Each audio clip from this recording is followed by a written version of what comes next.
So I've been asked not to name the location, and I won't. But I assure you that these are real people, because these are people in the group me with me. I'm part of their team. It's an honor for me to serve, right? But yesterday, they traveled up into the woods and they found a home that had 15 trees on it.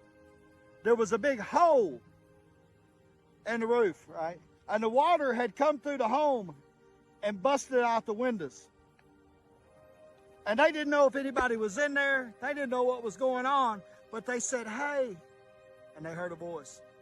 And inside this house, trapped inside this home, in the middle of the hills of North Carolina, was an elderly man that we suspect to be about 80 years old. He had been there 19 days, right? Surviving. And they got an arborist over there, a professional tree trimmer, to start removing the trees, and they were able to pull that elderly man out of there. And when they asked him, what can we get for you? He said, some water, some food. And I asked him, are you ready to go to a shelter? And he said, no, this is my home. I'm a powerhouse. No one's taking me from this land. No one's taking me from my home.